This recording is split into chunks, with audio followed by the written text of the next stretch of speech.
देखिए ये रहा आपके त्रैमासिक परीक्षा कक्षा 11वीं राजनीति का बिल्कुल रियल पेपर। देखिए ये आपका समय पूछा जाएगा 3 घंटे। प्रश्न आपके पूर्णांक रहेंगे 80 और आपको यहाँ पर निर्देश दिए गए हैं, आप इनको पढ़ लीजिए। अब देखते हैं अपन इसका पहला प्रश्न। आपका पहला प्रश्न है सही विकल्प चुन के लिखिए। मैं आपको पूरे प्रश्न बताऊंगा, आपको इधर उधर भटकने की कोई ज़रूरत नहीं है। मैं आपको हल समेत सब कुछ यहाँ पर दूंगा। बस आप हमारे चैनल से जुड़े रहिए और अपनी तैयारी को बेहतर बनाइए। तो पहला आपका पूछा गया है भारत का संविधान लागू हुआ तो 26 जनवरी 1950। दूसरा प्रश्न देखिए मनुष्य की जन्मजात स्वतंत्रता है तो इसका हो जाएगा आपका प्राकृतिक।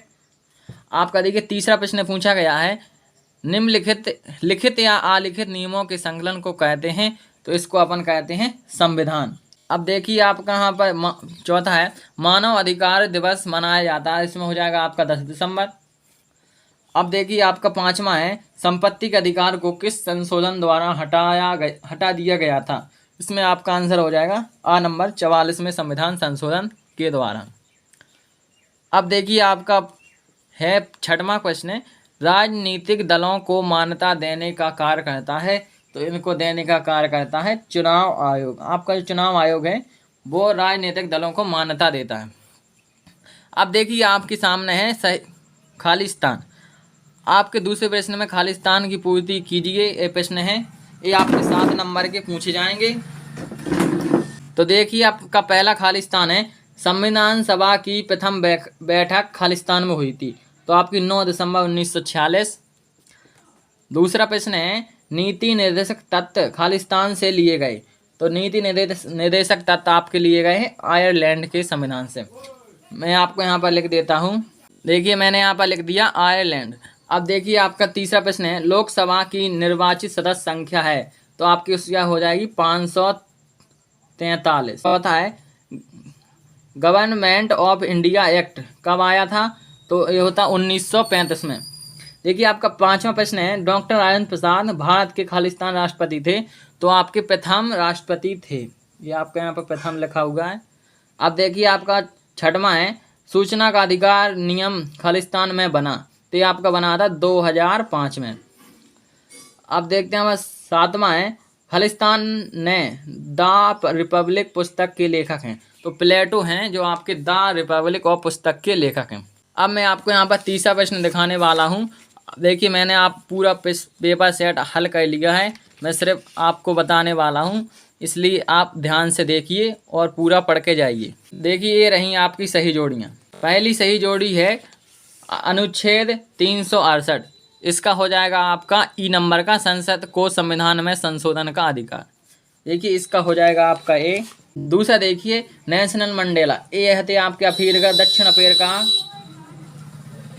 देखिए आपका इसमें तीसरा है पॉलिटिक्स इसका आंसर हो जाएगा आपका अरस्तु, पॉलिटिक्स रचना है अरस्तु की। अब देखिए आपका चौथा है J.S. मिल, इसका आंसर हो जाएगा अभिव्यक्ति की स्वतंत्रता, ये आपका इसमें हो जाएगा। अब देखते हैं पांचवा महात्मा गांधी, इनकी पुस्तक का नाम है हिंद स्वराज्य, ये हो जाएगा आपका पांचवा। छठवां देखिए धर्मनिरपेक्ष तो इसमें हो जाएगा आपका भारतीय संविधान। अब आपकी सही जोड़ियाँ कंप्लीट हो गई, आप इनका स्क्रीनशॉट ले लीजिए। अब देखते हैं अपन एक वाक्य में उत्तर, पर पहले ही उनको लिख के रख लिया है, मैं आपको बता देता हूँ। पहला है प्रारूप समिति के अध्यक्ष थे तो इसमें हो जाएगा आपके डॉक्टर भीमराव अंबेडकर, मैंने यहाँ पर शॉर्ट में लिखा हुआ है डॉक्टर भीम अंबेडकर। देखिए दूसरा है दक्षिण अफ्रीका का संविधान लागू हुआ तो इसमें हो जाएगा 18 दिसंबर 1996। तीसरा प्रश्न देखिए शांति संविधान किस देश के संविधान को कहा जाता है, इसमें हो जाएगा आपका जापान। चौथा देखिए अनुच्छेद 324 संबंधित है तो इसमें हो जाएगा आपका निर्वाचन आयोग की भूमिका से, यहाँ पर लिखा है निर्वाचन आयोग की भूमिका।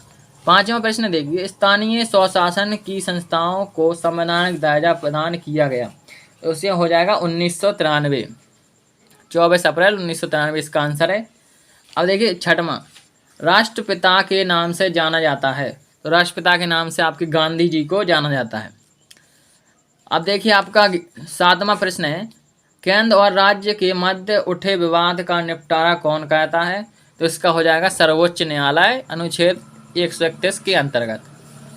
ये आपके एक वाक्य में उत्तर कंप्लीट। अब देखते हैं आप पांचवा प्रश्न 5वें प्रश्न में आपके पूछे गए सत्य असत्य, तो मैं आपको सत्य असत्य यहाँ पर बताऊंगा।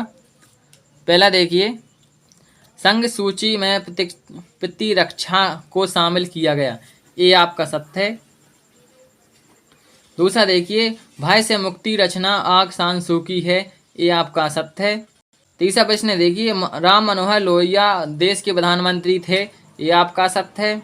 अब देखते हैं अपन चौथा, केंद्रीय चुनाव आयोग का कार्यकाल कोलकाता में है, कार्यालय कोलकाता में, केंद्रीय चुनाव आयोग का कार्यालय कोलकाता में है, ये आपका सत्य है। देखिए आपका तीसरा, long log walk to freedom Nelson Mandela की आत्मकथा है, ये आपका सत्य है। अब देखिए आपका 74वां संविधान संशोधन स्थानीय नगरीय स्वशासन पर आधारित है, ये आपका सत्य है। हो गए आपके सत्य सत्य। अब देखते हैं अपन प्रश्न क्रमांक 6 से।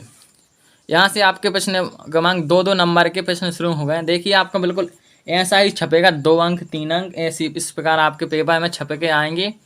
अब देखते हैं अपन इसमें छठवां प्रश्न। तो देखिए आपका छठवां प्रश्न है, संविधान किसे कहते हैं। छठवें का अथवा है, भारतीय संविधान कब स्वीकृत हुआ, तो इसमें यहाँ पर लिखा गया 26 नवंबर 1949, सिर्फ आपको इतना लिख देना है। अब देखते हैं अपन 7वां प्रश्न, मौलिक अधिकार क्या है, उसका अथवा है देखिए समान आचार संहिता क्या है। 8वां प्रश्न है, दल बदल कानून को समझाइए, उसका अथवा है राइट टू एजुकेशन, इसको कहते हैं शिक्षा का अधिकार। देखिए आपका 9वां प्रश्न है, संसद से तात्पर्य है, आपका देखिए 9वें का अथवा है लोकसभा व राज्यसभा की किसी सदस्य संख्या है। 10वां प्रश्न है, हानि सिद्धांत क्या है। 10वें का अथवा देखिए अभिव्यक्ति की स्वतंत्रता को समझाइए। आपके यहाँ पर 10 तक हो गए, आप इनका स्क्रीनशॉट ले लीजिए, मैं आपको आगे दिखाता हूँ। देखिए ये रहा आपका 11वां प्रश्न, नीति निर्देशक तत्व क्या है। देखिए आपका ये राष्ट्रीय मानवाधिकार आयोग के 2 कार्य लिखिए। 12वां प्रश्न है, स्वतंत्रता का अधिकार क्या है, अथवा है बंदी प्रत्यक्षीकरण क्या है। 13वां प्रश्न है, वयस्क मताधिकार क्या है। आपका देखिए 13वें का अथवा है संसदीय कार्यपालिका क्या है। 14वां प्रश्न देखिए कोई 2 मौलिक अधिकार लिखिए। आपका उस 14वें का अथवा है शिक्षा का अधिकार क्या है। अब देखते हैं अपन 15वां प्रश्न है, कैबिनेट मिशन योजना क्या थी। 15वें का अथवा देखिए भारतीय संविधान की 2 विशेषताएं बताइए। अब देखिए 16वां प्रश्न है, संवैधानिक उपचारों के अधिकार को समझाइए, उसका अथवा देखिए शोषण के विरुद्ध अधिकार को समझाइए। आपका देखिए 17वां है, स्पष्ट बहुमत से क्या तात्पर्य है। आपका देखिए 17वें का अथवा सार्वभौमिक वयस्क मताधिकार को समझाइए। आपका 18वां प्रश्न देखिए त्रिस्तरीय पंचायत राज्य को समझाइए। अब देखो उसका अथवा है 18वें का, भारत में स्थानीय शासन की विकास कैसे होगा। देखिए आपका 19वां प्रश्न है, महात्मा गांधी के अनुसार स्वराज्य क्या है। 19वें का अथवा है स्वतंत्रता क्या है समझाइए। देखिए यहाँ से आपके 3-3 नंबर के प्रश्न शुरू हो जाते हैं, तो आपको अच्छे से लिखना है, 3 नंबर बहुत महत्वपूर्ण होते हैं। अब देखिए आपका 20वां प्रश्न 4 नंबर का है। यहाँ पर देखिए यहाँ पर 4 अंक पूछे गए हैं, तो आप देखिए इसमें पूछा गया है संघवाद से क्या तात्पर्य है। 20वें का अथवा है सशक्तिकरण का सिद्धांत लिखिए। तो आपके 4 नंबर के प्रश्न हैं, आपको इनको छोड़ना नहीं है। देखिए आपका 21वां प्रश्न है, स्वतंत्रता की सकारात्मक व नकारात्मक अवधारणा में क्या अंतर है। ये आपका 4 अंक का प्रश्न है। देखिए अथवा देखिए 21वें का, नागरिकों के स्वतंत्रता को बनाए रखने में राज्यों की भूमिका। अब देखिए ये रहा आपका 22वां प्रश्न, समाजवाद को समझाइए। ये आपका 4 अंक का प्रश्न। देखिए आपका 22वां प्रश्न है, समाजवाद को समझाइए। ये आपका सबसे महत्वपूर्ण प्रश्न है क्योंकि 4 अंक का है। देखिए आपका 22वें का अथवा है अवसर की समानता से क्या तात्पर्य है। देखिए आपका 23वां एवं आखिरी प्रश्न आपका देखिए निर्वाचन आयोग के कार्यों की व्याख्या करें। उसका अथवा है चुनाव सुधार लोकतंत्र के लिए आवश्यक है, समीक्षा करें। ये आपके पूरे 23 प्रश्न हो गए। आपको एक भी प्रश्न छोड़ना नहीं है, आप अच्छे से तैयार कर लीजिए।